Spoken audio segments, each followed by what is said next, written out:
Here in this hall to our joint event in commemoration of the November pogroms, also known as Kristallnacht. This is, of course, a joint event between the Johannesburg Holocaust and Genocide Centre, the Rosa-Luxemburg Foundation, and the Goethe-Institut. And we receive special assistance today from the US embassies and the German embassy. Thank you, everyone. Now, let me change my speech.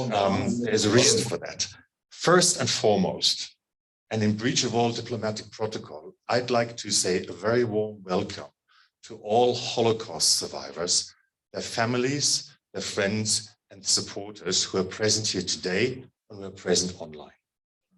But following diplomatic protocol, I'd also like to extend a very warm welcome to Ambassador Deborah Lipstadt.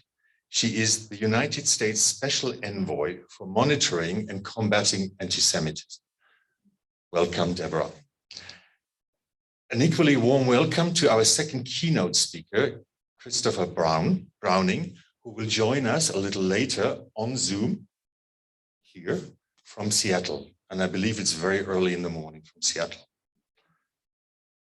Also, again, a very warm welcome to our own ambassador, the German ambassador to South Africa, Andreas Peschke, and of course, all friends and supporters from the Johannesburg Holocaust and Genocide Centre, as well as the Rosa-Luxemburg Foundation. And a little later, joining us on stage here, the Beit Emmanuel Ensemble. 2020 is once again a very challenging year. I like to start with the positive challenges. The positive challenges is, our positive challenge for us is, yes, we're able to fill a room with an interested audience again. After a break, 2-year Corona break, we are able to gather again in the real world. But we have learned, and we've all taken some advantage of our learning curves during Corona. So this event is also going to be a digital event, streamed live on various social media. So if anyone is out there, and I believe there are a few hundred people out there, welcome to everyone in the digital world. And I believe in the real world, these people might be sitting in Berlin and in London, in Tel Aviv and New York, but also, I hope, in Durban or in Cape Town. Another positive element for me personally, and I hope also for Tali Nates, the director of the Johannesburg Holocaust and Genocide Centre, is the fact that the Goethe-Institut awarded Tali Nates in August 2020 the prestigious Goethe Medal. We take this opportunity to invite everyone after the proceedings of the night to a few more refreshments and drinks, and I thank the German embassy for assisting us there. Special occasion. On the more challenging and negative side, we all know that the world order seems to be very imbalanced right now.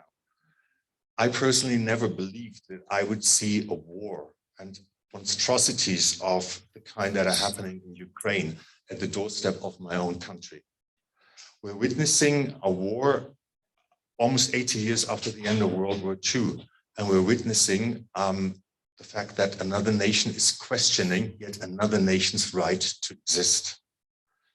We're also witnessing a rise of anti-Semitism in Germany, and as we heard from the US ambassador this afternoon, in the US and definitely elsewhere. I opened up my favorite German newspaper this morning and had to read that Josef Schuster, who is the president of the German Jewish Council, a voice that thankfully is still well heard in Germany, he complained today about increasing voices in Germany that claim the right to forget the Holocaust. No, I agree with Josef Schuster, there is no right to forget the Holocaust. There is a duty to remember. And this is exactly what we're going to do today. So why are we here today? We're here today to commemorate the dreadful events of 9 November 1938. We're here today to honor all those who perished on that night in the subsequent Holocaust. And we're here today to all and together set a sign that each one of us, every one of us, has an obligation to help ensure that genocides here or there should not be repeated. thank you again for joining us. Thank you again for the support of the Johannesburg Holocaust and Genocide Centre, of our own work here. And now it gives me great pleasure to introduce our moderator tonight, the one and only presenter of the Goethe-Institut, Francois Venter, who will go through the various chapters of the nights and will, of course, introduce our eminent speakers in more detail. Francois, the stage is yours.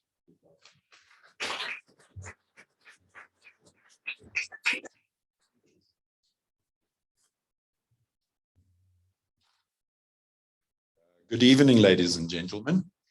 My name is Francois Venter, and it's been my pleasure and honor to work here at the Goethe-Institut since 2011 in the Cultural Programs Department. And that has also meant that it's been my pleasure and my honor yearly to look after this important event. So welcome to all of you. My job is not much more than housekeeping, so I'll start with housekeeping. You're also welcome. We are serving more drinks and food outside. For those of you who need to know where the wet corner might be, the restrooms are across the atrium through the glass doors. And we are standing by to assist with anything else. Please approach me if there's any questions. A brief overview of our evening. I'm going to introduce very shortly His Excellency Andreas Peschke, the Ambassador of the Federal Republic of Germany in South Africa. Then we'll have a short candle lighting ceremony presided over by Irene Feynman. Then we will have the Bet Emmanuel Ensemble doing a short musical interlude for us, after which I will introduce to you Deborah Lipstad, more about that in a moment, for the first keynote address of the evening. After that, we will introduce Professor Christopher Browning, who's standing by in the United States to join us over the internet. And we will have another musical number from the Bet Emmanuel Ensemble. After that, a few words of welcome, and then we ask you to join us outside for some time together after this event. So without any further ado, it's my great honor to introduce His Excellency Ambassador Peschke from the Federal Republic of Germany to say the first words of welcome. Well, the first words of welcome from one of our guests. Thank you.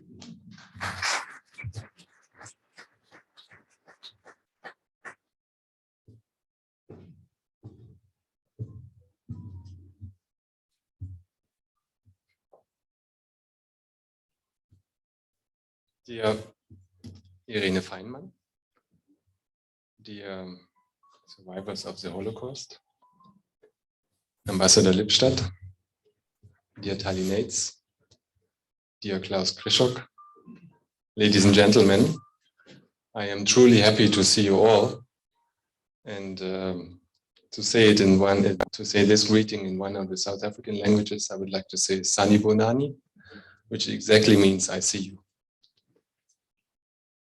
The harassment and torture of the pogrom night 84 years ago is one of the traumatizing experiences deeply burned into the collective memory of Jewish people all over the world. In retrospect, these state-organized, state-committed, and state-fueled violent crimes against Jews throughout the Nazi Germany proved to be a moral dam breach, a transition from discrimination to systematic persecution and murder, and thus as a basis of the Holocaust. It was the tacit agreement of all those who remained indifferent, looked away, or took part in the atrocities that pushed the limits of what could be said and what could be done. It was the tacit agreement of the silent majority that allowed and accepted that friends, neighbors, business partners were cruelly and basely mistreated. The survivor Margot Friedlander, who had her 101st birthday last week, described the 9th of November in her autobiography as the painful end of all illusions. In a recent interview, she said, after the Kristallnacht, it became unmistakably clear to us. Nobody would help us.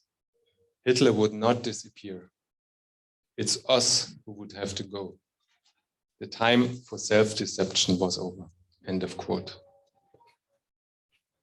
What followed was flight, persecution, deportations, and finally the unprecedented genocide of millions of Jews. No one can undo these deeds. No one can take away the suffering. No one can restore the victims to us. But what the Nazis failed to do was to eradicate the Jewish faith, the Jewish culture, and Jewish life. Jews are part of our society today. And I'm really grateful that we are able to see rabbis trained in Germany again for a number of years, that new synagogues are being built in German cities like Augsburg, Magdeburg, Potsdam, and various other places in Germany, and that the Jewish museums in Frankfurt or Berlin are enjoying a great interest. However, none of this should hide the fact that we are still dealing with anti-Semitic and racist stereotypes and attacks. These must be unequivocally named and counted. There must be no false tolerance here. As our foreign minister, Annalena Baerbock, recently said during a visit to the Holocaust Memorial in Yad Vashem, and I quote, "It is our responsibility to raise our voices against anti-Semitism, against hatred and agitation, against exclusion and violence, so that such a crime against humanity is never repeated. Ensuring it never happens again is one of the cornerstones of German politics after the Second World War, internally and externally. Ensuring it never happens again has shaped how we drew up the German constitution after World War II. Has been one of the main reasons for Germany's integration into the European Union and into NATO. And it has been one of the reasons why Germany puts peace, freedom, and human rights in the center of its foreign policy today. Regrettably, these values are currently under threat in a way we thought inconceivable a few years ago. Russia invaded Ukraine, a sovereign neighboring country, the president of which is a Jew, and whose relatives were victims of the Holocaust. On 18th March this year, 2022, another Jew, Boris Romanchenko, aged 96, and a survivor of the concentration camps of Buchenwald, Peenemünde, Mittelbau-Dorau, and Bergen-Belsen, was killed by a Russian attack on Kharkiv. The German Bundestag rose to hold a minute of silence in honor of him. Hardly anything reminds us of our responsibility as urgently as the voices of the survivors and their descendants. I'm therefore really happy to see that you, dear Irene Feimann, are here today and afterwards will light a candle in memory of the Holocaust victims. A warm welcome to you also from my side. I'm also look forward to listening to you, Ambassador Lippstadt, and to you, Professor Brauning. Dear Tallinnates, you all know that, on the part of the German embassy here in South Africa, we have a close contact with the Johannesburg, not only with the Goethe-Institut, of course, obviously, but also with the Johannesburg Holocaust and Genocide Centre. The work being done there is great and really worthy of support. Of course, a lot of thanks to the whole team, but first and foremost also to you personally, Tallinnates. And you know that how much we admire your work. And therefore we were very happy when you received this year's Goethe medal, as Klaus Krischak has already mentioned, a medal which represents a special recognition of the outstanding services by the Goethe-Institut, but not only by the Goethe-Institut, but by all of us in Germany.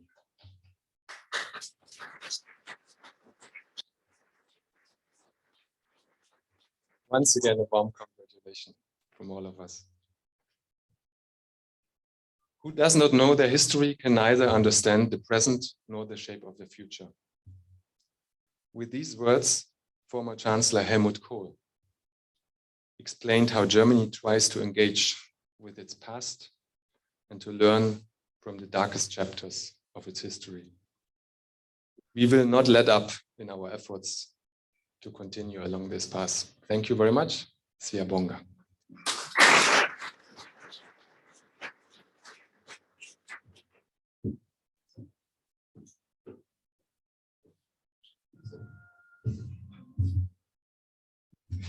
Thank you, Ambassador Pechka. We are now going to invite Irene Feynman to light the candle for us.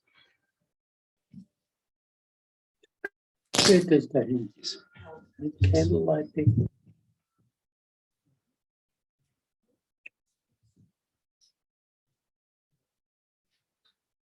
Would you like to come up? Yes, certainly. Thank you. Yeah.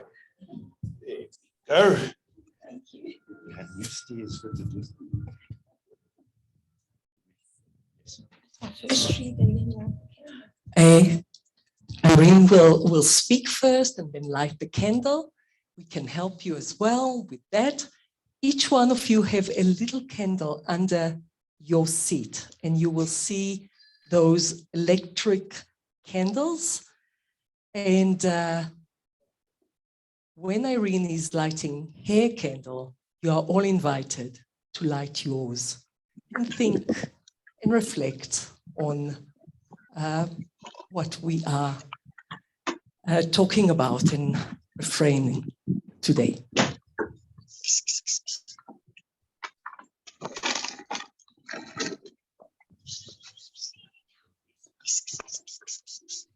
You think I've got hands to tickle you with? I don't. My name is Irene Feynman, born Kraus. I was born in Schiedam in the Netherlands and survived Westerbork and Ravensbrück concentration camp. I was a young child.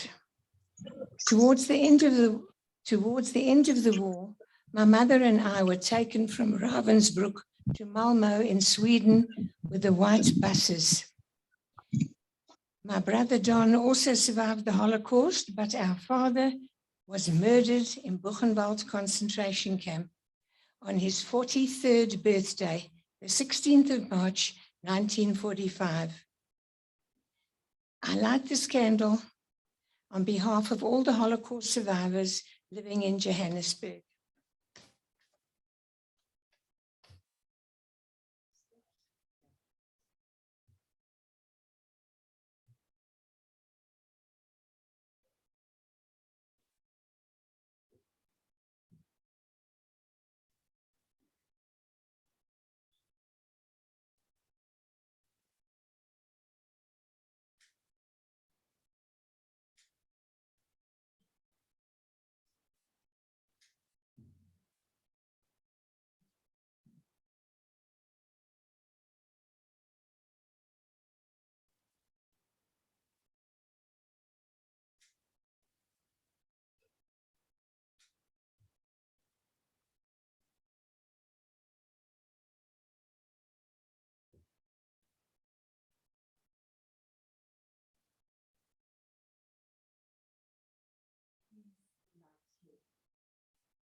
Thank you very much, Mrs. Feynman. It's now my pleasure to invite to the stage the Beit Emmanuel Ensemble. They've been providing music for services at the Beit Emmanuel Shul since February 2022, when Beit Emmanuel opened their doors again after the COVID lockdown. No question. They've introduced new music and new arrangements to old favorites. Excuse me, I was talking off the microphone. They are directed by Jessica Sherman, who composes new music and arranges the rest.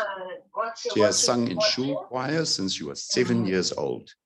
Jessica plays guitars, sings alto. She's joined by soprano Nudelman Zeusman, who is known for her performances of Yiddish songs. Unfortunately, Dylan Davies can't join us tonight, but on guitar, we have Keith Whittleson. I'm sorry, we don't have Dylan Davies on guitar tonight, but we are welcoming Keith Whittleson on percussion. Ladies and gentlemen, Beit Emmanuel Ensemble.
Thank you, Beit Emmanuel Ensemble.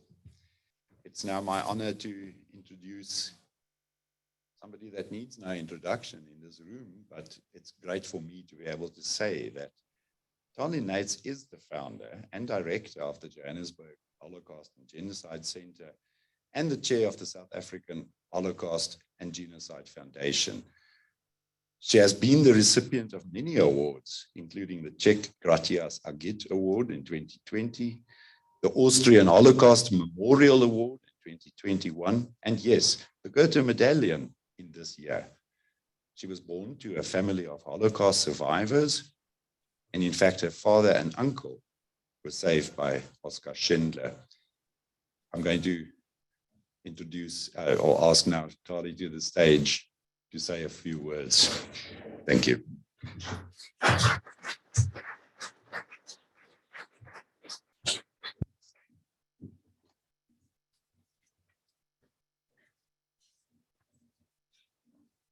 Thank you very much. And Irene, it was an honor as a second generation, as a daughter of survivors, to stand next to you and remember the 6 million, including your family, including my family, but including the families of the survivors that are with us today. And I acknowledge Irene Klaas, Adi, Leah, and I'm not sure if I forgot anyone. The light is quite bright.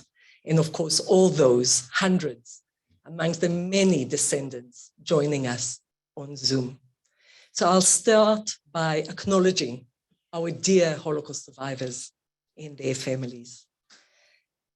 Of course, our dear guest speakers, Ambassador Deborah Lipstadt, Professor Christopher Browning, our friend, the German ambassador, His Excellency Andreas Peschka, Director of the Goethe-Institut, Klaus Krischhock, Director of the Rosa-Luxemburg Foundation, Janine Walter, Director of the Durban Holocaust and Genocide Centre, here with us, Mary Kluk, and on Zoom, the Director of the Cape Town Holocaust and Genocide Centre, Heather Blumenthal, and of course, members of the Board of Trustees, members of the Diplomatic Corps, many dignitaries and colleagues and friends from South Africa, and yes, indeed, from around the world.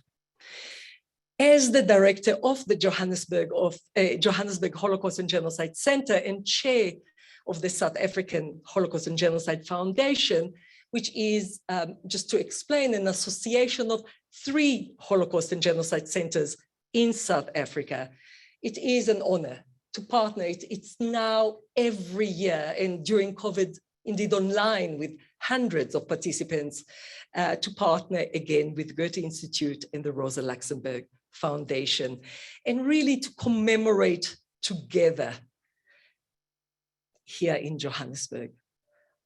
Also virtually, of course, this time, bringing together people from all over the world for the 84th anniversary of the 1938 November Pogrom. It is known as Kristallnacht, and I saw today IRA, the International Holocaust Remembrance Alliance, warning us from using terms defined by the Nazis. In Kristallnacht, indeed, the night of broken glass is a term defined by the Nazis, and we need to reflect on that, even though it is popularly known as such. But all around the world today, there are gatherings to reflect about the significance of that day. Because in Jewish collective memory, when a synagogue is attacked in Halle, Germany, or in Pittsburgh, United States, it brings us all back to the horror and to the images of that night in 1938 and the day after. So we reflect today on what many historians recognize actually as the beginning of the end, or some say the end of the beginning.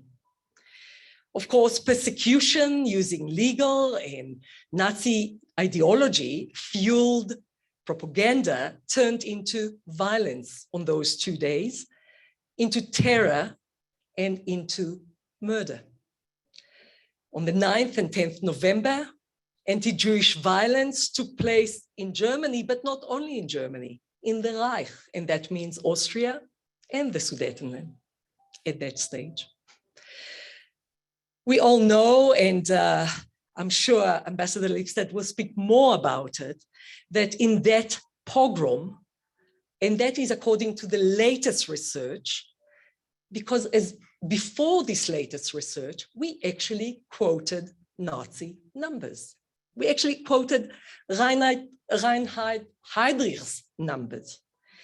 So now we know that there were more than 1,400 synagogues that were attacked, many were burned. We know that thousands of homes were looted and vandalized. We know that more than 30,000 Jewish men were arrested and sent to Dachau, to Buchenwald, and to Sachsenhausen concentration camps. where hundreds died within weeks of arrest and arrival in those camps. We also know that at least 100, but more, most probably, were killed while others were beaten up. We also know today that women were raped. We never spoke about that before. We know that thousands of Jewish businesses, cemeteries, hospitals, and schools were damaged, were destroyed, were looted. And we know that people were targeted just because they were Jewish. And I chose to read a story of actually a bystander, a German firefighter that wrote in an anonymous letter, "I was not allowed to go into the firehouse to take the engines out or even to open the doors. One of my friends who lived next to the synagogue whispered to me, 'Be quiet, the synagogue is burning.' I was beaten up already when I wanted to put out the fire. As I was watching the destroyed synagogue and the frail old Jews, I wondered whose turn would be next. When would it be our turn? Will the same thing happen to our Protestant, Catholic churches next?" And we know that following the November Pogrom, life in the Reich was no longer possible for Jews. Most tried desperately to leave, but there was almost nowhere to go. And sadly, here in South Africa, we know that because of the Quota Act and the Alliance Act, immigration was not possible. And during the war years, 1939 to 1945, only 220 Jews were allowed into South Africa. In the Johannesburg Holocaust and Genocide Centre's exhibition, we quote the words of American journalist, very famous journalist of the time, Dorothy Thompson, that written in November 1938, after the pogrom, the following words. It is a fantastic commentary on the inhumanity of our times, that for thousands and thousands of people, a piece of paper with a stamp on it is the difference between life and death. Those words were written in 1938. Sadly, in 2022, these words are still absolutely the same. So sadly, these words seem very apt today with growing anti-Semitism, populism, hate speech, violent attacks, racism, and xenophobia. Here in South Africa, we all know that this is the worrying trend. We as education institutions believe that education is key to combat hate. Through education and public programs, we raise awareness of Holocaust and genocide history and use this history as a platform to focus on human rights issues today. We invite you to make those connections and join us, turning memory into active participation to better all of our humanity. Many thanks.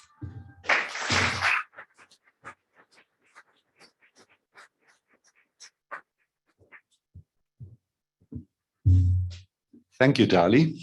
I've been directed to speak better into the microphone. I hope you can hear me now. It is now a great honor to introduce to you and invite to the stage Ambassador Deborah E. Lipstadt, who is the Special Envoy to monitor and combat anti-Semitism of the US government. As a Special Envoy, she leads efforts to advance US foreign policy to counter anti-Semitism throughout the world. Special Envoy Lipstadt has a storied career as a historian, academic, and author. She received the National Jewish Book Award 3 times, most recently in 2019 for anti-Semitism, Here and Now. Special Envoy Lipstadt is probably best known for having been sued for libel by David Irving, one of the world's leading Holocaust deniers. The case, which lasted for 6 years and was heard in court in a 12-week trial, resulted in Irving being declared by the court to be a right-wing polemicist who engages in anti-Semitism, racism, and misogyny. That trial was depicted in the 2016 film Denial, which was based on her book History on Trial, My Day in Court with a Holocaust Denier. Ladies and gentlemen, Deborah E. Lipstadt.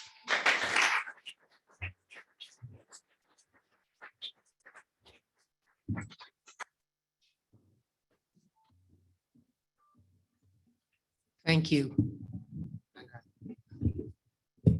Here we go. Thank you all very much. Good evening. It's an honor, I would say a pleasure, but given the what we are commemorating, maybe that's not the right word, but to be here with you for this important and somber commemoration.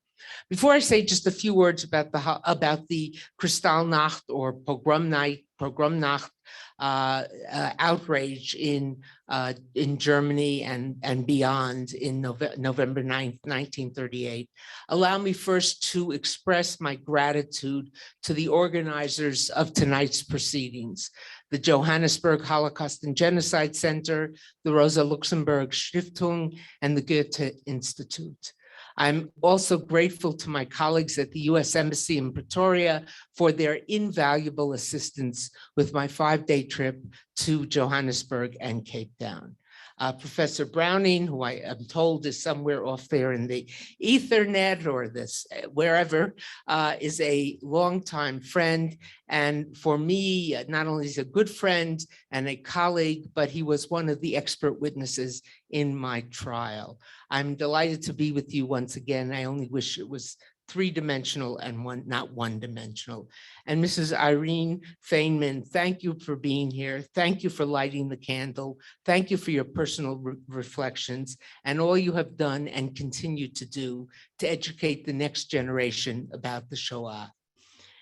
I also want to express my pleasure at being in South Africa at a significant moment in the bilateral relationship with the United States. As you well know, Secretary of State Tony Blinken, my boss, visited in August, and President Biden and Vice President Kamala Harris both welcomed your President Ramaphosa to Washington, D.C. just a few weeks ago. Our two nations are cooperating in a variety of fields, and I am delighted to be part of that cooperation.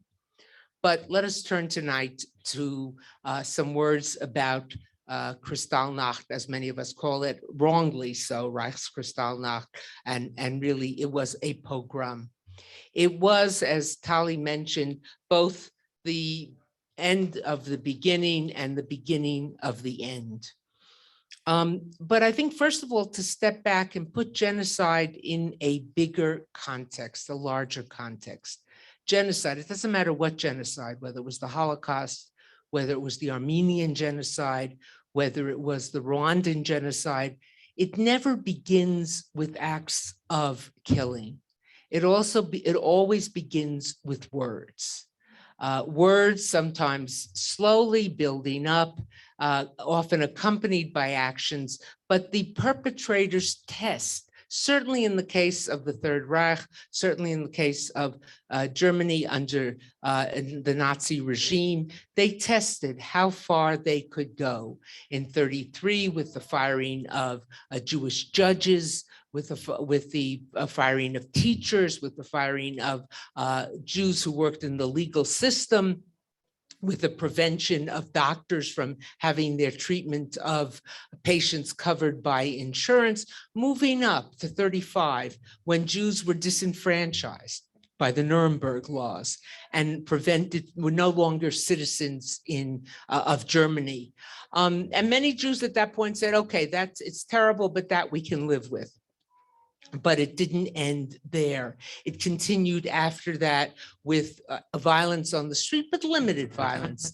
But it culminated, I think we're getting some musical background. If we can eliminate that, I'd be grateful.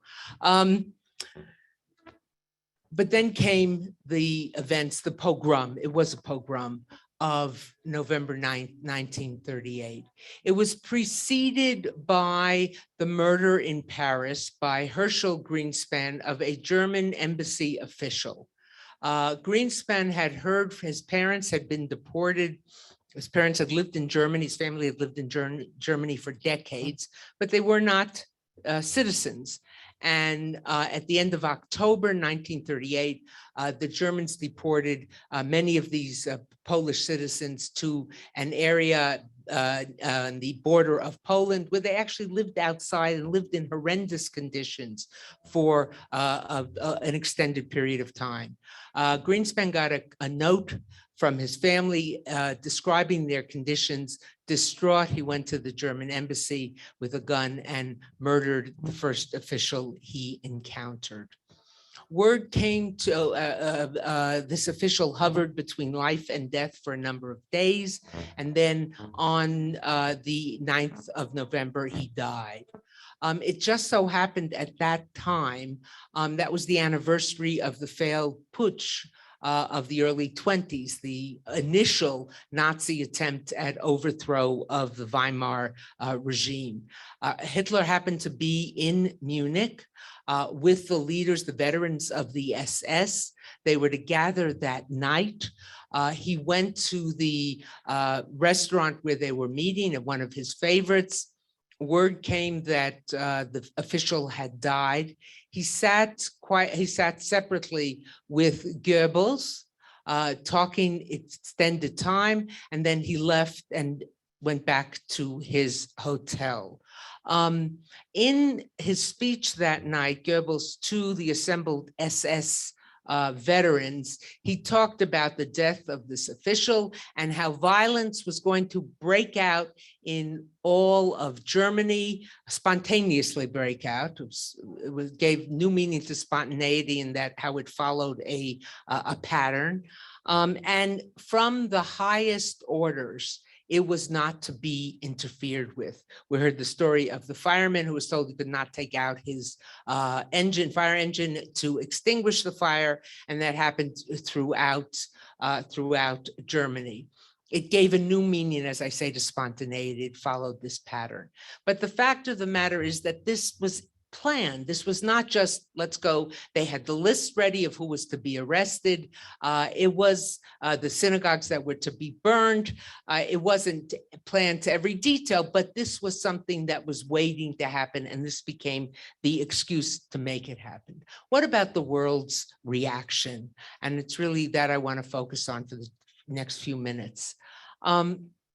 There were hundreds of foreign reporters in Germany at this time, including many, many American reporters who watched this, saw this, reported on it.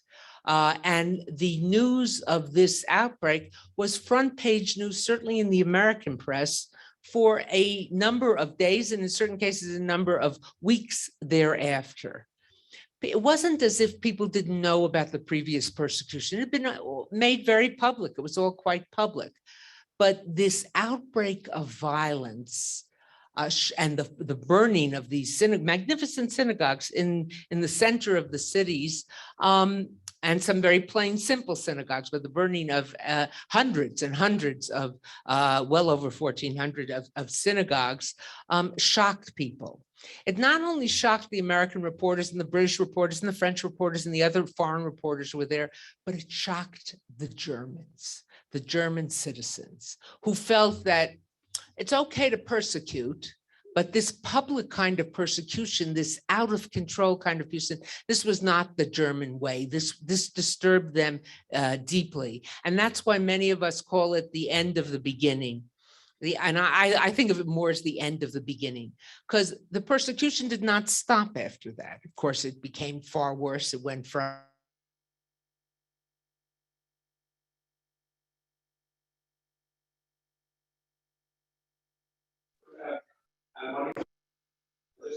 Evie.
Their behavior. For the Jewish community, it was a spiral downwards. It happened, of course, in Vienna, in Austria as well, which then had been made part of the Reich through the Anschluss earlier that year. Jews knew there was no more future. Many now who had thought maybe there was some way of surviving, or they thought it was impossible for them to leave. It's very easy for people now. Sometimes I have students who say, well, why didn't they just leave? The problem with just leaving is, first of all, you need the means to leave, to reestablish yourself in another country. And at this point, the tax rate, any money you might have had to take out was taxed at an exorbitant rate. You left with pennies of what you originally had. But you also needed some place to go. And that was getting harder and harder to find. There is a joke that was supposedly, I don't know if it's true, told about German Jews at this time. After Pogromnacht, a Jew walked into a travel agent and said, I want a ticket out of Germany. And the travel agent, a little perplexed, put a globe in front of him and said, could you be a bit more specific of your destination? And the man studied each country and said, that country is kicking out Jews. That country doesn't want Jews. That country won't let me in.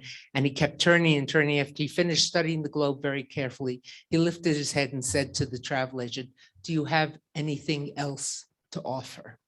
There was no place to go. More people did leave, more people tried to leave, but many had no options. It was the end of the beginning, and after that came the beginning of the end. It is a terrible, troubling moment.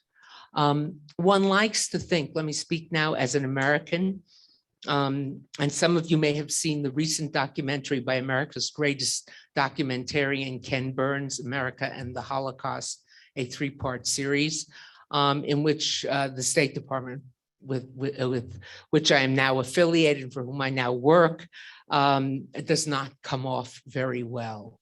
One would think that after this, the countries of the world would have thrown open their doors to the Jews of Germany and said, come in, come in. But in the United States in February 1939, well, first of all, immediately after Kristallnacht, first President Roosevelt said very little, waited a few days, saw the outrage in the country, that the country was just shocked. And then in his next press conference said that he was amazed. He was, I think, wasn't amazed, I forget the word that he used, but stupefied that such a thing could occur in Germany. And that what he was going to do was allow Germans who were in the United States on tourist visas to remain there. But there were hundreds of people who had visas for future years who would just wait and were unable to come in. In the Congress, two members of Congress, one a senator, one a congresswoman, Wagner, Senator Wagner and Representative Edith North Rogers, introduced the bill that the United States should allow 20,000 German children to enter the United States over the next period of years, next year or so, children whose parents were in concentration camps who had been affected by events in Germany. At first, there was great support for this. People thought this was a very good plan. But over the course of the next month, nativists, populists, racists, began to whittle away at the bill. And so when it finally emerged out of committee, it wasn't 20,000 children over and above the quota of Jews who could get in, but it was 20,000 of the of people who could get in. It was 20,000 of those places. In other words, so rather than liberalize the law, it made it more difficult, because now 20,000 places had to be reserved for those children, even if you had adults trying to get in. And Rogers and Wagner let the bill die. So the outrage, in conclusion, the outrage, of course, happened on the streets of the Reich and beyond. But the world, in its reaction, shocked. But when it came to action, there was very little. That too was a signal to the German hierarchy that they could go further with what they planned to do. We remember that tonight. We remember this outrage, and we remember that while none of us think we could ever be perpetrators of anything even close to this, let us all challenge ourselves to whether we could not be and have not been bystanders. Thank you very much.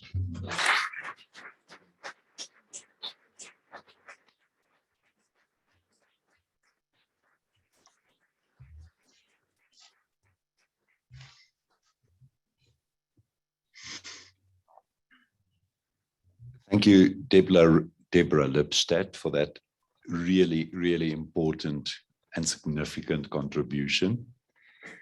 Before I invite our second keynote speaker tonight to join us, just a practical matter. We seem to have interference with this particular microphone tonight. So I'm going to ask, please, ladies and gentlemen, why don't you take your telephone and either turn it off or put it on flight mode before we invite Professor Browning to speak to us, just to make sure that we can hear as well as possible. I thank you for that. It is now the moment for me to introduce our second keynote speaker, Professor Christopher Browning, who we were able already last year to welcome during our virtual event last year. For your peace code. Hello.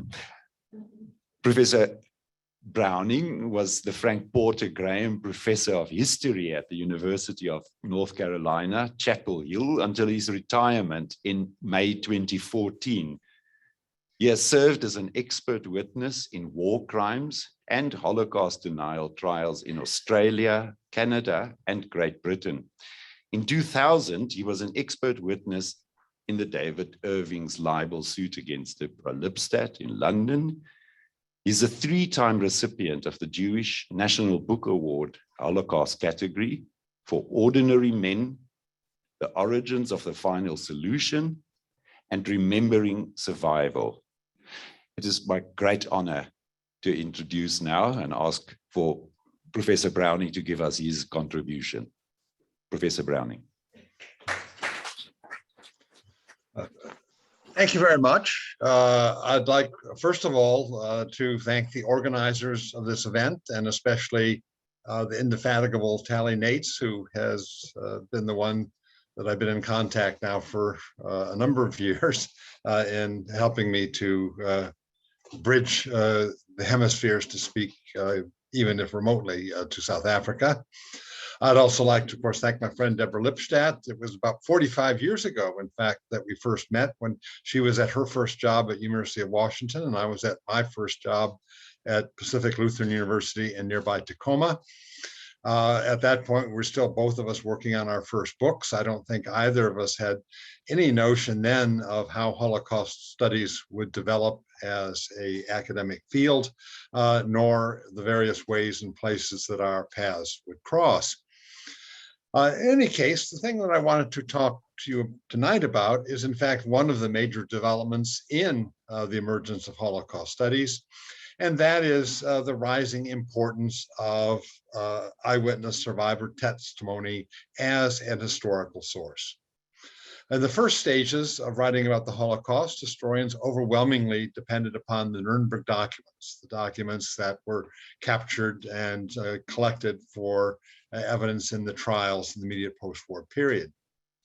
In the 60s and 70s, a second wave of documentation emerged, beginning with a series of trials, of course, beginning with the Ulm trial in Germany in 1958 and the Eichmann trial in Jerusalem in 1961. These trials became a way in which all sorts of new materials were collected and brought to bear as evidence. Thirdly, there was, of course, the fall of communism in Eastern Europe and the opening of the East European archives in 1989. And then finally, a series of very important collections of eyewitness testimonies, the Fortunoff Archive at Yale, the United States Holocaust Memorial Museum, Yad Vashem, and above all, the Visual History Archive that was founded by Spielberg following his making of the movie Schindler's List. And it is that last great source of new evidence, of new information, this vast collection of survivor testimony that I wanted to talk to you about tonight as an historical source, and to do so through discussing, in a sense, my own learning curve. How did I come to that, and how problems I encountered in challenges I encountered in using it as historical evidence to write respectable professional history. After years of working in German documentation, how did I come to this new source to write about new topics? My first, in a sense, introduction to it was working in the archives at the Central Agency for the Investigation of Nazi Crimes in Ludwigsburg, a suburb of Stuttgart, where I was looking at various judgments and indictments related to previous trials in Germany. One of those was Reserve Police Battalion 101 that led me to write the book Ordinary Men. And another was a verdict, a trial verdict related to a complex of factory slave labor camps in the small Polish industrial town of Starakowice, and above all, related to the trial of the man who had been the police chief in that town, Walter Becker. Walter Becker had been put on trial in the early 1970s, then a very elderly man, and the verdict was read out in a Hamburg courtroom in February of 1972. Walter Becker, the trial, basically the evidence for it was based upon a large number of survivor testimonies, because the labor camps in that town had been a place where Jews had avoided deportation to Treblinka, had managed to survive both the closure of those camps, their deportation to Auschwitz, and then, of course, the death marches at the end of the war. And there were dozens of survivors who were available to appear in the courtroom to testify against Walter Becker as the man who had been the lord and master of life and death over Jews in this area. In fact, the trial did not go well. The judge, in reading his verdict, basically gave a bench trial verdict in which he acquitted Walter Becker, and acquitted him on the grounds that eyewitness testimony was the least reliable form of testimony in the court. written documents, material testimony, circumstantial evidence was all very powerful, but eyewitness testimony was terribly flawed. Credible eyewitnesses had to be, in his words, disinterested, indifferent, intelligent, distanced, and all of the survivors who testified in this courtroom were not, and therefore he dismissed them en masse as, quote, bad witnesses and unreliable. He then went on to disparage them individually in various ways. It was a very difficult judgment to read because the tone of it was so horrendous. I think it was, in my opinion, the worst German judgment of any trial of not accused Nazis that I'd encountered in my many years of research in such materials. And it certainly that in a sense is what caught my attention, that if German courts could not put Walter Becker in prison, if I pursued this topic further, I could at least put Walter Becker in historian's hell, that his story could be told between the covers of 2 books and remain on library shelves long after he had died. In a sense, anger and revenge was my first motive to even look into this particular case. When I returned to it, which was not for a number of years, I had a number of other things that I was obligated already to do. For me, quite fortunately, these various collections of eyewitness testimonies had progressed. The number of testimonies available to me had more than doubled in the intervening time from when I first came to the topic. And I was very fortunate in the sense that I had waited. But also, by the time I came back to the topic, taking revenge on Walter Becker had receded as prime motive, and 2 other things became much more important to me. One of these was the topic of the factory slave labor camp, the free enterprise Holocaust, the role which German business played in its use of Jewish slave labor in the Holocaust that had not received much attention. We knew a great deal about the major ghettos, Warsaw, Lodz.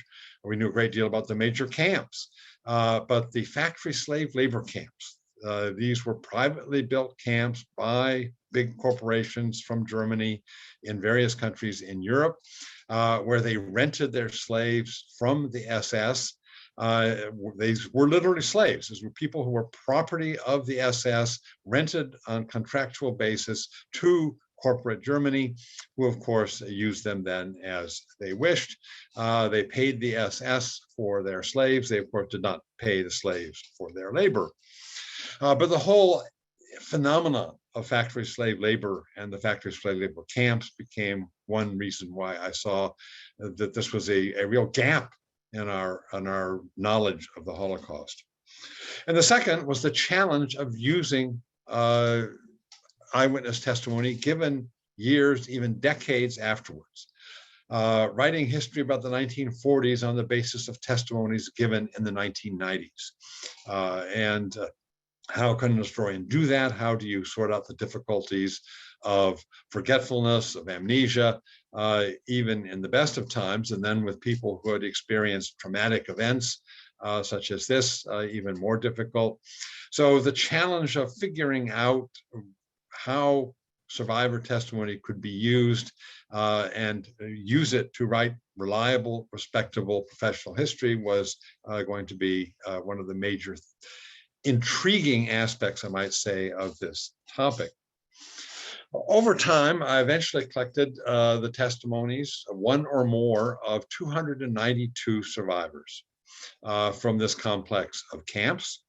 And those collections were different in their nature. They clustered in various ways. One cluster of testimonies are what we call the early testimonies, given immediately after the war between 1945 and 1948. For some historians, these are the most valuable because memories are the freshest. One has not had time to reinvent one's past. The memories are still vivid and pristine, at least in this view. In fact, a small number of these testimonies were exceptionally valuable, very detailed. Memories were very, very alive and rich. Most of them, in fact, were fairly routine, that they were itineraries. The the survivor simply recording what are the camps that he went through, the different places that he or she was lodged during the Holocaust, but very little beyond that.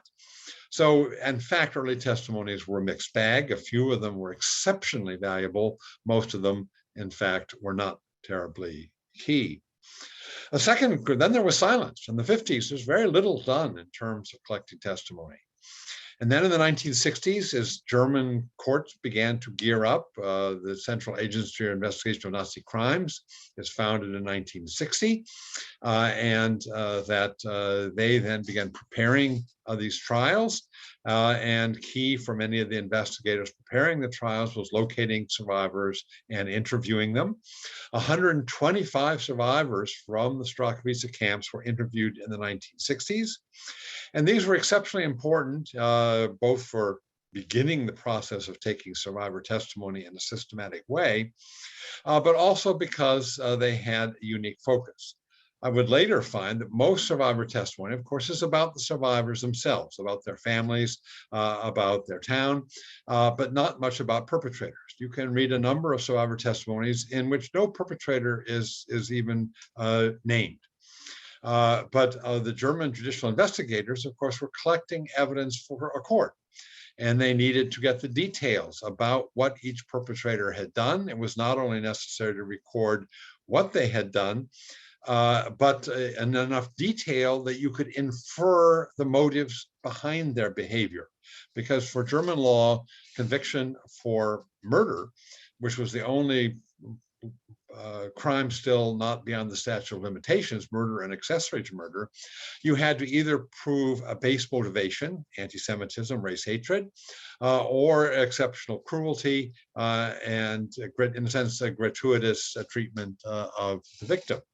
And so the descriptions of what had happened had to be very detailed and very precise, and this is what the investigators were collecting. Then again, there is a pause. And then finally, in the 1980s, the beginning of, and particularly in North America, the collection of survivor testimonies, not in writing, but now recorded. And the first of these are simply audio recordings, and then very quickly they shift to video recordings. And you had the forerunner, and this is the Fortunoff archive at Yale. And these are free-form testimonies. That is, basically the survivor is introduced, and then the survivor basically tells his or her story as he or she wants. There is no intervention from an interviewer. These are not structured interviews. These are free-form. The survivor tells the story as he or she remembers it, as he or she wants to tell it. Sometimes they get very discursive. Sometimes they get very confused. But indeed, the survivor is left to tell the story in the way they choose to and the way they're able to. In the 1990s, that switches with the Spielberg Visual History Archive. The testimonies switch from being free-form to structured. And the people trained to do the interviews are basically prepared to ask a series of standard questions for each survivor, depending upon where they came from and their circumstances, so that every survivor of Auschwitz, every survivor of the Warsaw Ghetto, every survivor deported from Westerbork will be asked a standard set of questions for that category, so that they would have a kind of standardized database. That was the goal, that historians could use in a much more quantitative way. And in addition, the interviewer was instructed to basically spend about 25% of the time in pre-war, 50% of the time on the war experience, and 25% of the time on the post-war. These were to be life histories, not just the story of the Holocaust, but the story of Jewish life before, during, and after the Holocaust. So those, in a sense, are the structures that are imposed upon the interviews. In some cases, the survivors were very resistant to being told how to tell their story. And there's a kind of struggle you can see on the videotape between the survivor and the interviewer as to who's going to run the show and how is this story going to be told. There are points at which I would see a survivor trying to get to a very difficult, sensitive topic, going around rather in a rather awkward way, trying to get to something that was difficult to talk about, and just about getting to this point that I was desperate to hear them discuss. And the interviewer would haul them back and say, no, we can't digress, and bring them back to what the interviewer thought was the main narrative, utterly insensitive to the issue that the survivor was trying to reach. Other times, the survivors would have a great difficulty talking at all, and it was only by the questions the interviewer asked, leading them through, that they were able to give their story. So there were both disadvantages and advantages to the structured interviews, but they were very different from the free-form interviews. And finally, the personal interviews. After 2000, I interviewed a number of survivors from Srirachavica, all but one of whom I'd already read one or more testimonies from the earlier collections. So that these interviews were not just finding out the basics. Basically, in each of these cases, I had my agenda of things that I wanted them to expand upon. I knew what their vantage point was. I knew what experiences they had had and where I wanted them to go much more deeply. So it was my job, in a sense, as the interviewer, to convince them, one, they could share with me all sorts of details they wouldn't normally talk about because a general audience simply wouldn't know the framework and the importance of certain things, while I indeed, by now having become deeply immersed in this, could now discuss with them aspects of their experience that they hadn't talked to anybody else about because the references simply wouldn't have made any sense. So the survivor interviews that I had turned out to be the single most important source that I had. They built upon earlier testimony, but in the end, disproportionately, they appear in my footnotes much more than any of the other collections. And I came up in the end thinking there is no single perfect way to take survivor testimony. There is no single process of oral history that is right, but rather I had the great advantage of being able to have access to all of these different forms of oral history, to both take advantage of the advantages of each form and to overcome the disadvantages of each of these forms, because I had some from each of the different categories. And it was the breadth of these collections and the fact that I could access all of them and take advantage of what each of them had to offer that was most important in my project. Now, in trying to process the testimonies that were collected, the 292 people who gave one or more testimonies, there were a number of challenges. Certainly, one issue that any historian faces is, in a sense, how critically do you become in applying critical historical method? For some, the survivor is, in a sense, our messenger from another world. We simply listen to what they have to say.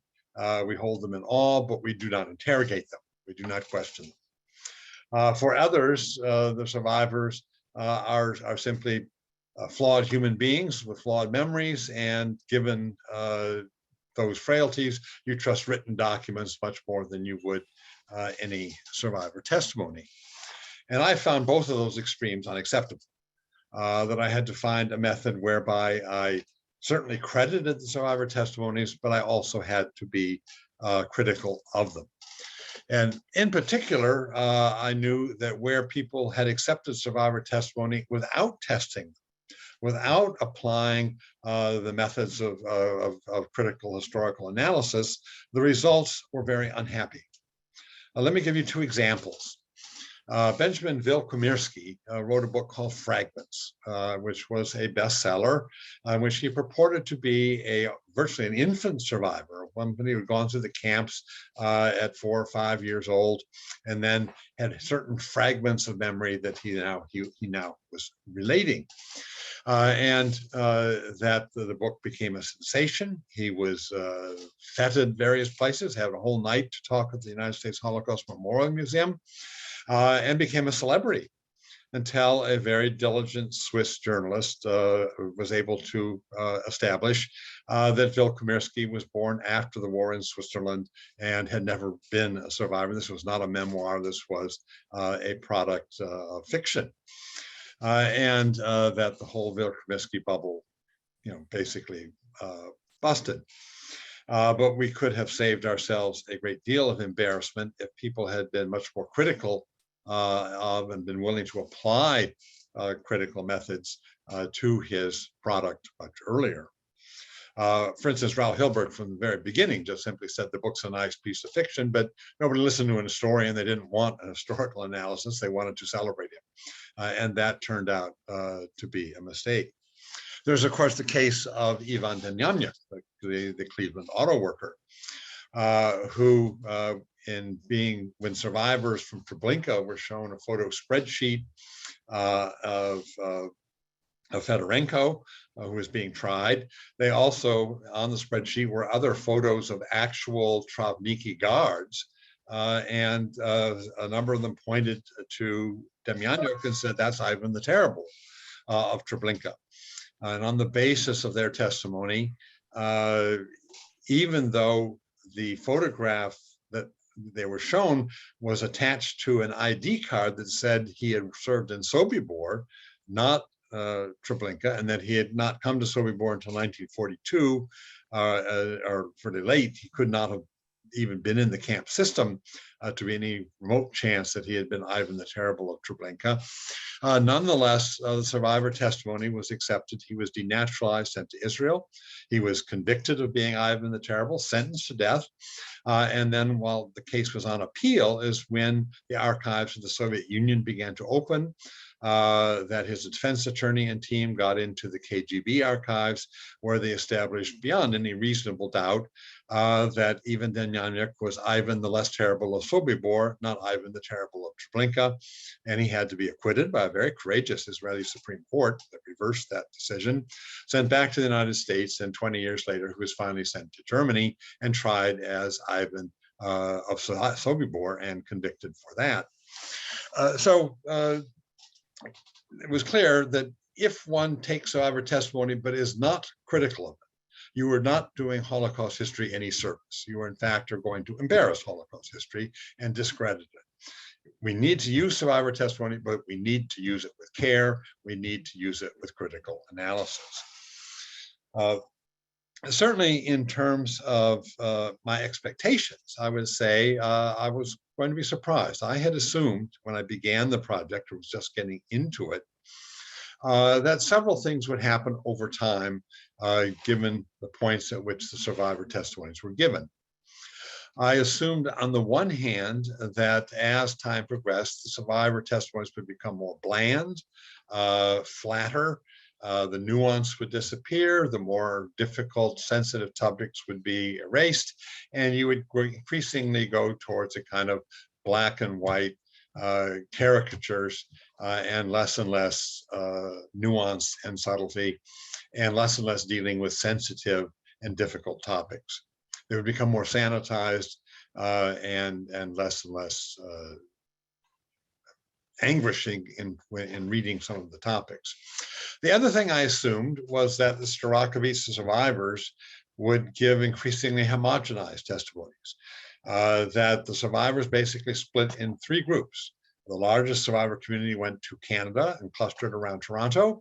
Another survivor group went to Israel, clustered around Haifa, and a third group scattered around the United States, particularly along the East Coast. But they met every winter in Florida in reunions, so they continued to interact.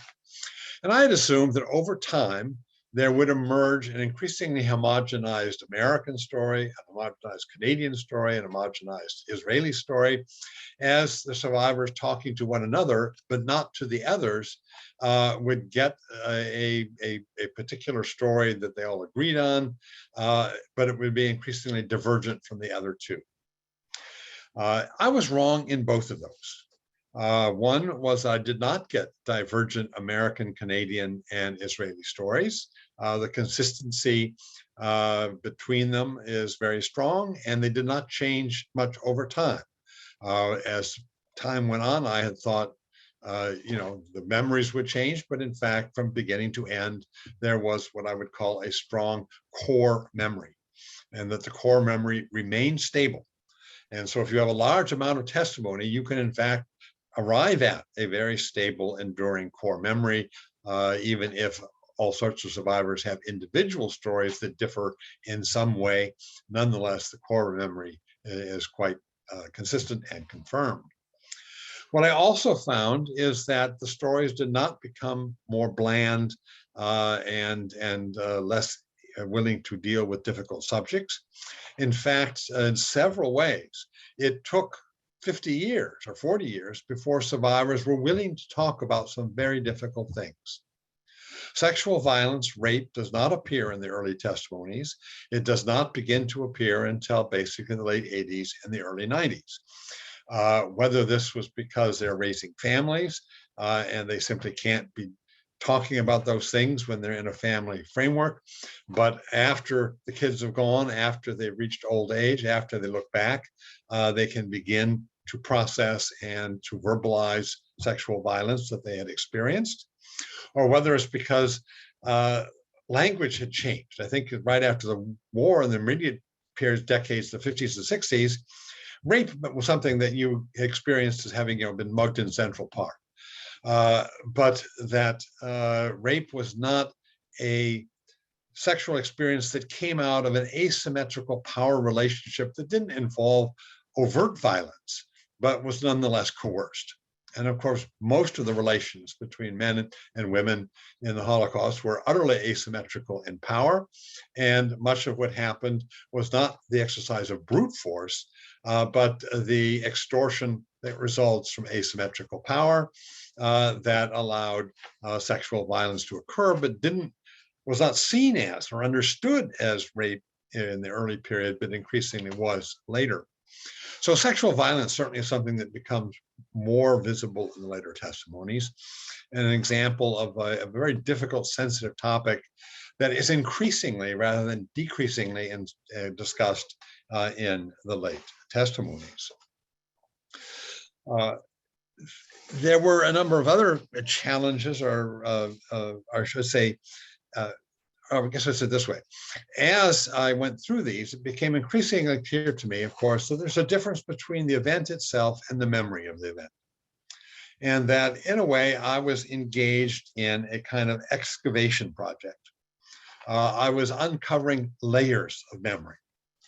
And that survivors remembered different parts of the experience, in a sense, in different ways. And different survivors, of course, had greater and lesser degrees of recall and what they were willing or able to talk about. And in the end, I would say roughly there's kind of 4 categories or layers of memory that I think the historian has to always be conscious about as he or she is working through these materials. And the first layer of memory is, in fact, what they don't remember, repressed memory. Events that were so searing, so traumatic, so horrific, that in order to survive, they simply had to bury these so deep, or they would not have been able to cope with the subsequent crises that they faced.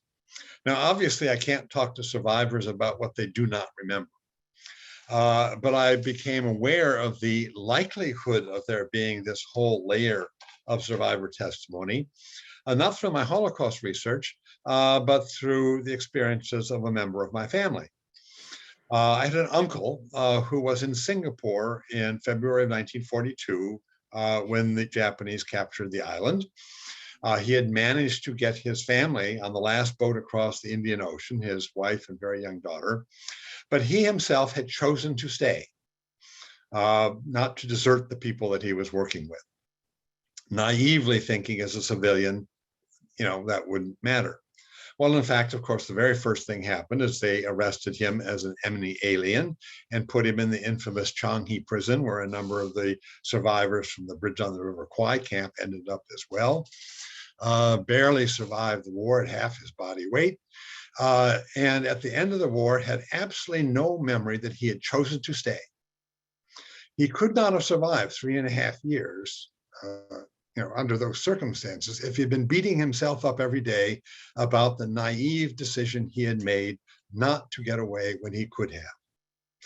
And only by going back to his house and digging up his diary in his garden did he recover the whole conversation in his diary, in which he is arguing with himself, weighing whether he will stay or leave, that he could recover what had been a deeply repressed memory, had to be a repressed memory in order to survive. Repression was a survival technique, a coping mechanism that enabled him to survive.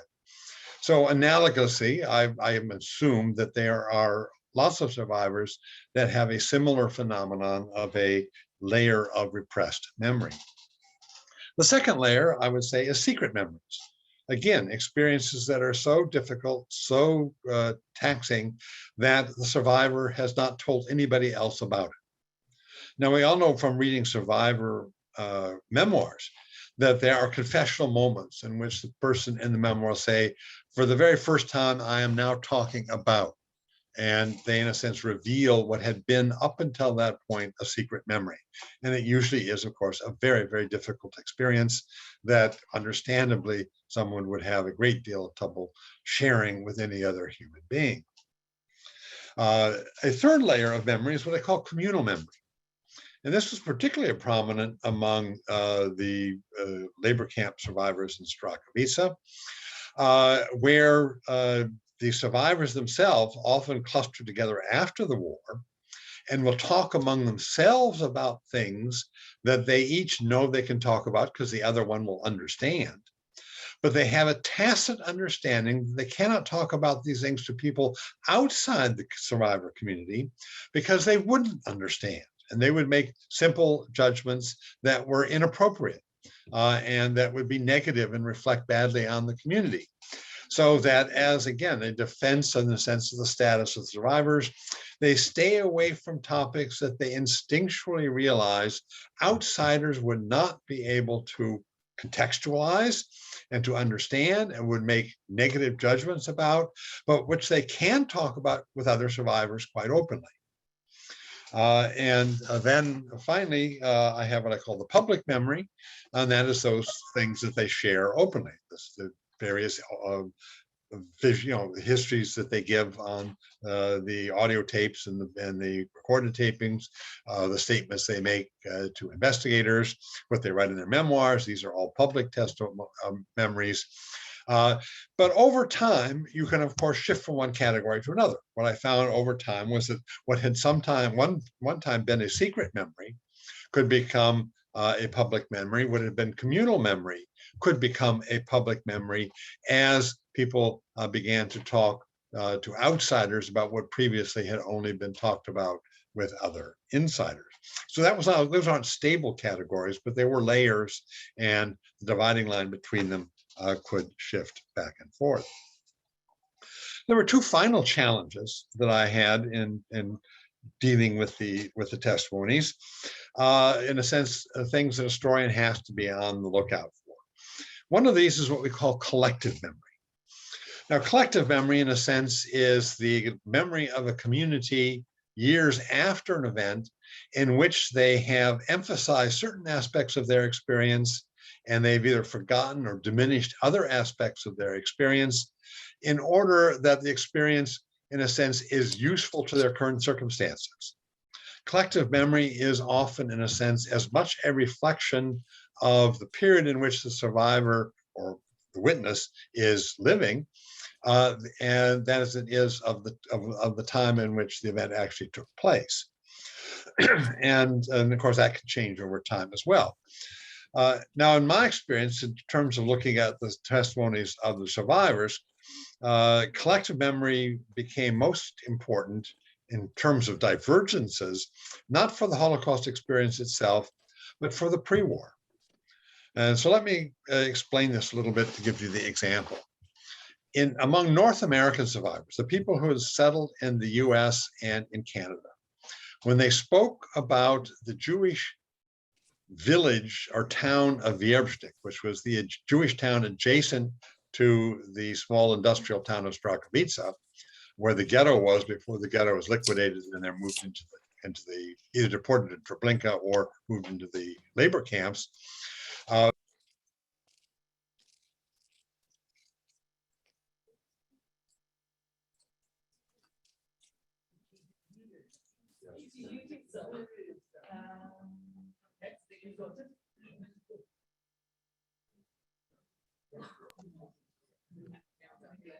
Can you hear me now?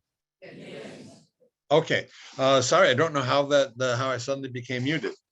I'm not sure when that happened, but let me go back. And I was talking about the issue of collective memory, and that this applied mostly to the pre-war period in terms of stark differences. So when one looks at the testimonies of North American Jews, those who came to Canada or the United States from the Jewish town of Wierbstik and the Strachowitza camps, they will describe the pre-war period in Wierbstik as a very primitive town, that it was very backward, was highly religious and Orthodox and traditional. It was kind of a Fiddler on the Roof without the romance. And they view that as a relatively primitive time period.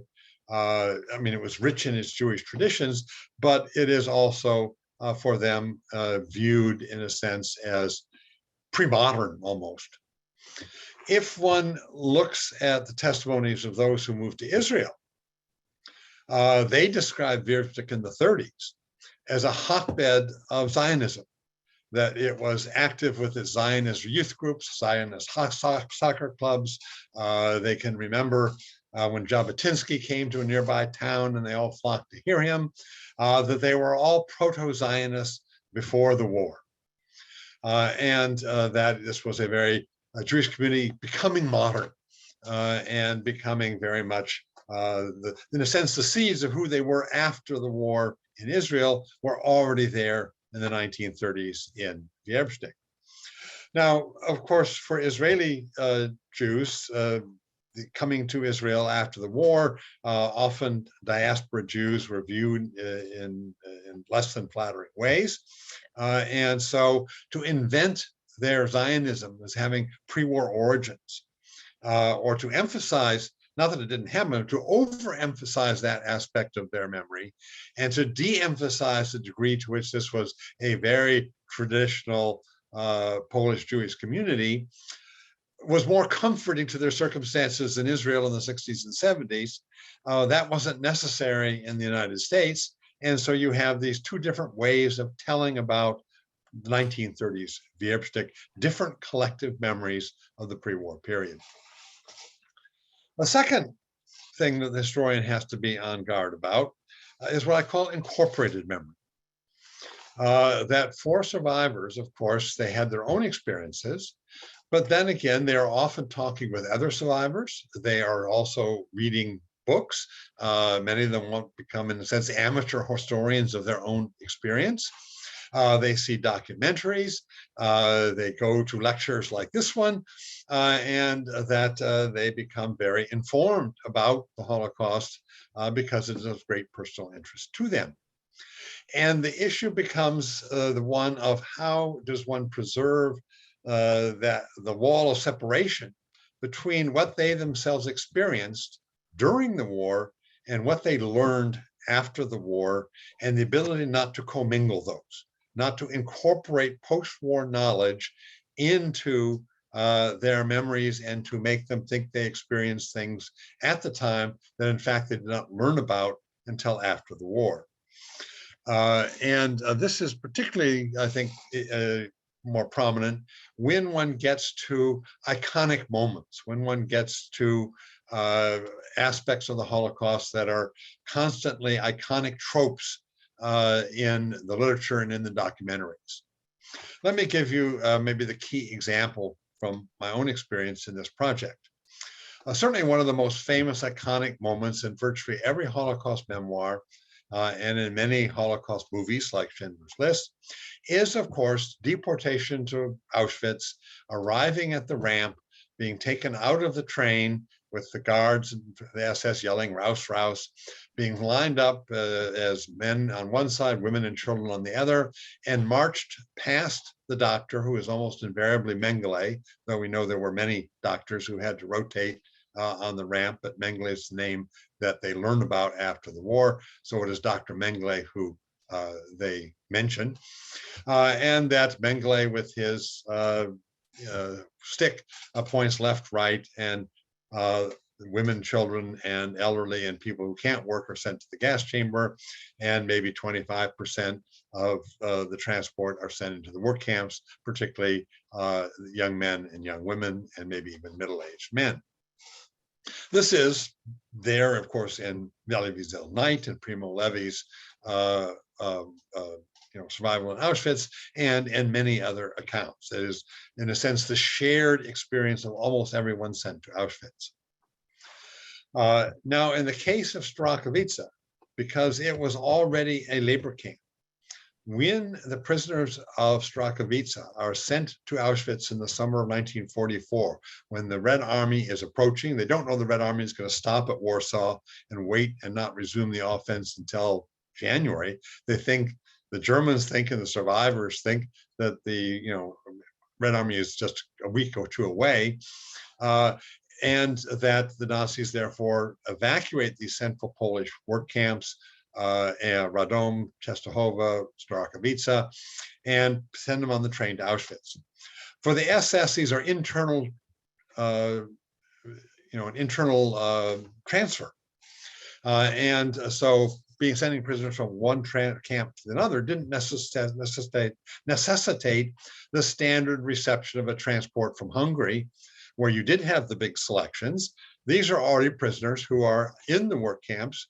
And so the majority of the testimonies of this event was that they had a very atypical arrival in Auschwitz. They arrived in Auschwitz without a selection and were all sent into the labor camp, were in quarantine next to the gypsy camp, which they remember being liquidated. And then over the next few weeks, people come and take them to various labor assignments. They're selected for Buna 3 or Auschwitz 3 at Buna or elsewhere. And gradually they are dispersed to different parts of the Auschwitz-Birkenau labor complex. Nonetheless, there is a substantial minority that are absolutely convinced that they arrived at Auschwitz and that they were lined up on the ramp, that they went past Mengele, that some were sent to the gas chambers, others into the labor camp, that they experienced what has become the iconic retelling of the arrival in Auschwitz. Now, why do I think that is wrong? Why do I think, despite the fact that I have a number of survivors that are absolutely convinced that happened to them, that they don't remember their own past, they're incorporating other images because of what they're exposed to after the war. First is that even though Strachowitz was supposed to be a labor camp, de facto, it was a family camp. A number of children were kept in Strachowitz or smuggled into the camp, and Germans were bribed to allow this to happen. So there are a number of children that are on the train to Auschwitz. They go into the labor camp, and they are quite adamant. The greatest miracle of my survival is there was no selection when we arrived in Auschwitz, or I wouldn't be alive. Now, I find that very persuasive.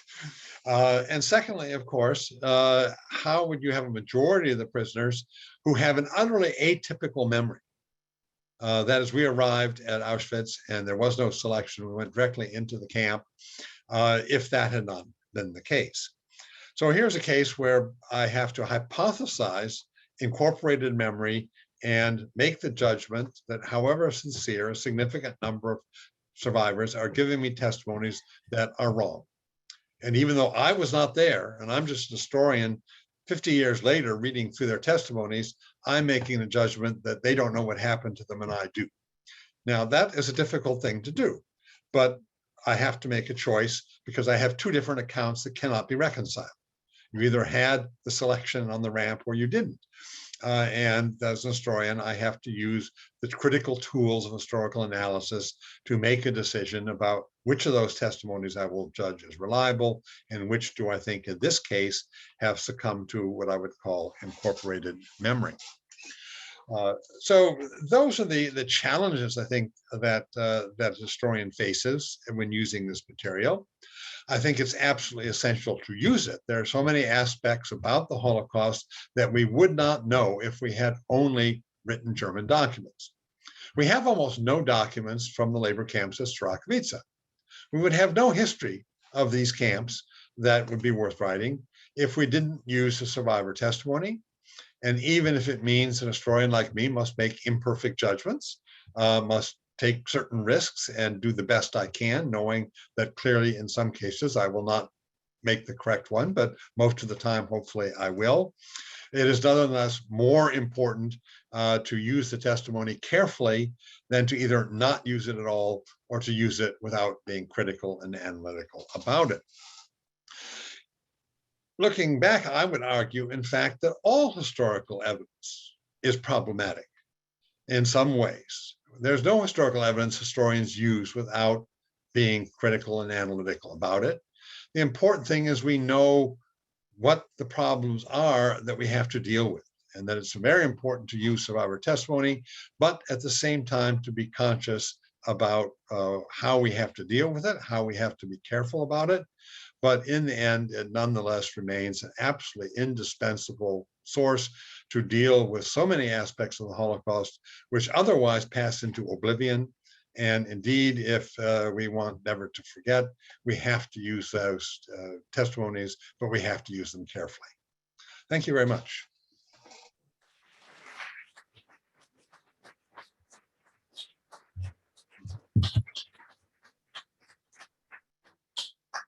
Thank you very, very much, Professor Browning, for your contribution. We are going to have one last musical number from the Beit Emmanuel Ensemble. Then we're going to ask Shania Walters from the Rosa-Luxemburg-Stiftung to say closing words. And then we'll go outside and I share about what we have heard this evening. I'm inviting Beit Emmanuel Ensemble to the stage.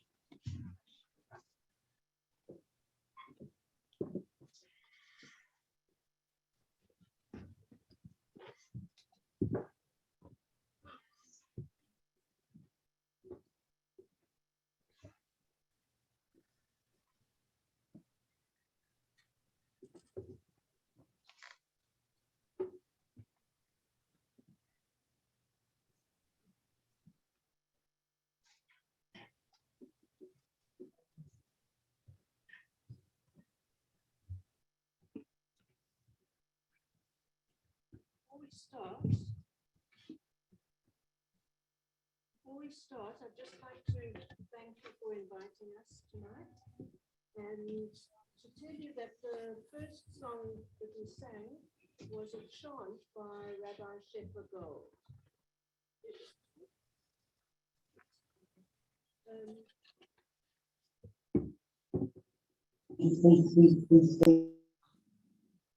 Okay, so the first song was a chant by Rabbi Shefa Gold.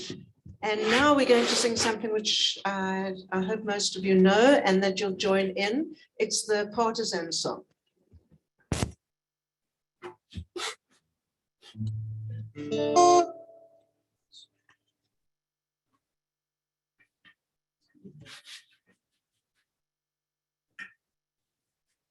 We normally sing this during the youth school service.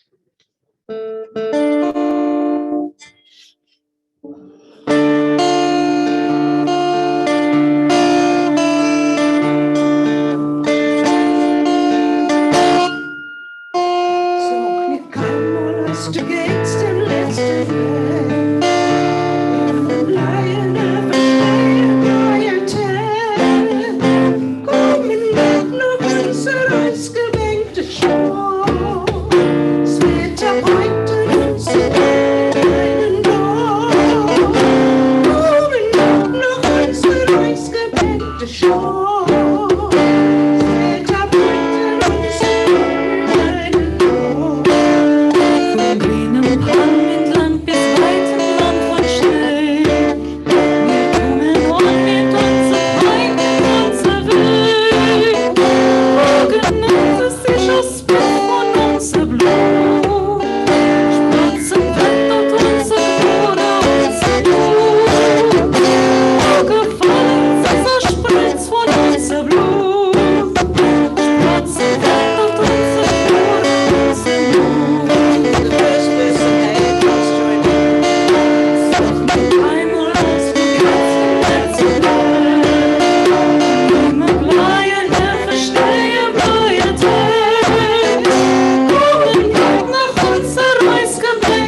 Thank you very much, Beit Emmanuel Ensemble.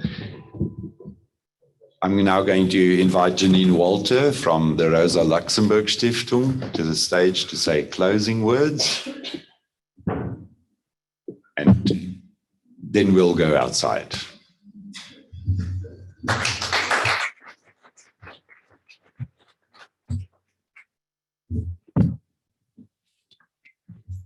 Dear ladies and gentlemen, thank you for the opportunity to deliver my words of gratitude here today.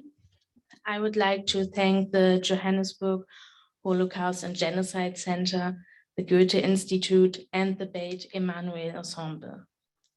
As the Rosa-Luxemburg-Stiftung, we are honored to be part of this partnership on that crucial event. Furthermore, I would like to thank particularly Irene Feynman, His Excellency, the German Ambassador to South Africa, Andreas Peschke, Ambassador Deborah Lepstedt, United States Special Envoy to Monitor and Combat Anti-Semitism, Professor Christopher Browning, Klaus Krischok, the Director of the Goethe-Institut, Tally Nates, the Director of the Johannesburg Holocaust and Genocide Centre, and of course, François Venter from the Goethe-Institut for being the Master of Ceremony today. And I want to thank all guests here and virtually for being part of this commemoration today. For me, it's the first time to be a part of the November Pogrom's commemoration here in Johannesburg, as I'm quite new to the country. And I'm deeply moved by the contributions we've heard today, and especially thanks to our keynote speakers, I've learned a lot. It became clear that on this day, we are not only commemorating the thousands of Jews who were murdered during that night, and not only the thousands of synagogues, places of worship, businesses, homes, and Jewish cemeteries which were destroyed. We are remembering also the paths that led to the unprecedented planned mass murder. The 9th of November marked the transition from discrimination against German Jews to systematic persecution. To remember this, it is always important because, to say it in Primo Levi's words, if it happened once, it can happen again. And this quote has not lost its relevance and never will. It becomes even more important when listening to the president of Germany's Central Council of Jews, Josef Schuster, like Klaus Krischok also mentioned.